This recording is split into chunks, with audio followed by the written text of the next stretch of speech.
В сърцето на София, сред оживените улици и блестящи витрини, се издигаше хотел Елита, символ на разкош, елегантност и изключителен комфорт. Една юнска утрин в него пристигна възрастна жена на име Катерина. Тя носеше малък износен куфар и беше облечена в скромна, но чиста рокля, която контрастираше на изискания интериор. Катерина беше вдовица на 82 години и водеше тих живот в малка селска къща, заобиколена от градина пълна с рози. Въпреки че животът й беше прост, тя беше успяла да спести значителна сума пари от продажбата на редки растения, които тя сама отглеждаше и култивираше.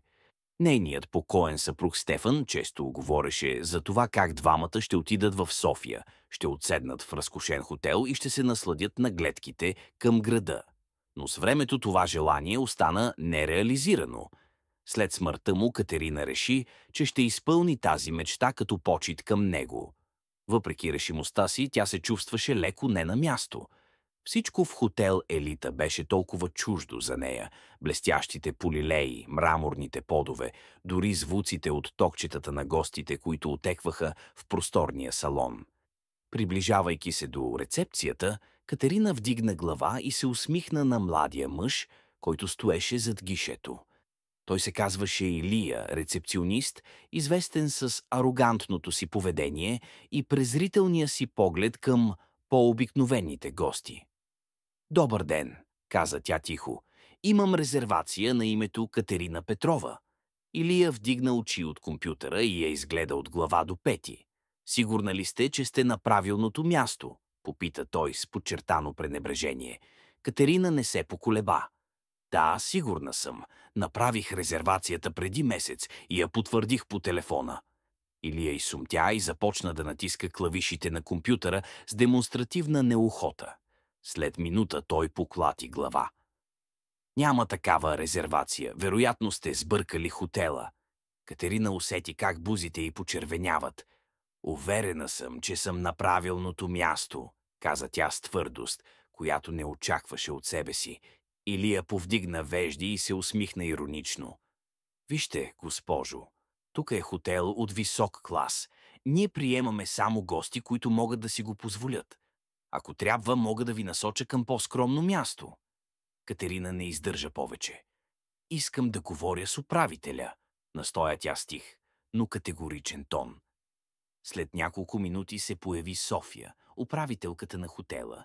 Тя беше млада жена, излъчваща студена увереност, облечена в перфектно скроен костюм. София огледа Катерина с очевидно неодобрение. «Какъв е проблемът тук?» попита тя, без да крие раздразнението си. «Госпожата твърди, че има резервация», обясни Илия, усмихвайки се подигравателно. «Но, според мен, става дума за грешка». Вместо да разреши проблема, София добави още масло в огъня. «Може би трябва да потърсите друг хотел, госпожо. Със сигурност има места, които ще са по-подходящи за вас». Катерина почувства как унижението я обгръща, но не позволи на гласа й да трепне. «Няма да напусна този хотел, докато не ми дадете стаята, за която съм платила». Докато охранителят Арман се приближаваше, за да изведе Катерина, в ситуацията се намеси и Лилия, една от камериерките. Тя беше наблюдавала случващото се и не можеше да остане безучастна. «Стига вече», извика Лилия с твърдост, която изненада дори самата себе си. «Записах всичко, което се случи на телефона си. Ако не позволите на тази жена да остане, ще изпратя записа на собственика на хотела».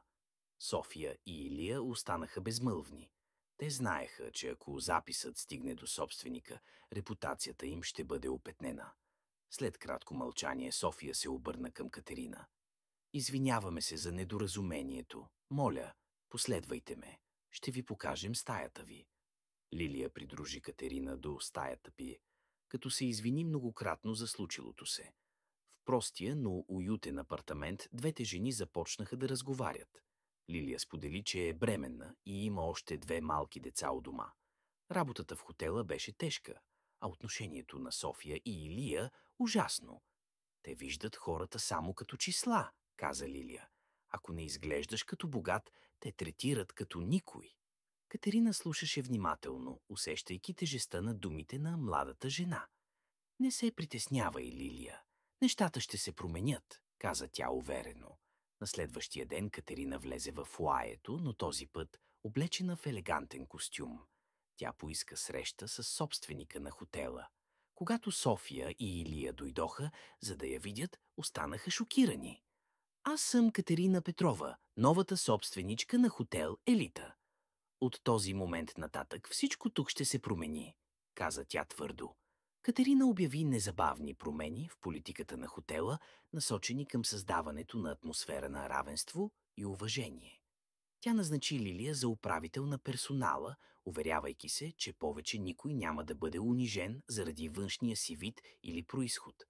Хотелът премина през пълна трансформация, превръщайки се в символ на човечност и доброта. Катерина продължи да живее скромно, но редовно посещаваше хотела, за да се увери, че всички гости и служители са третирани с достойнство.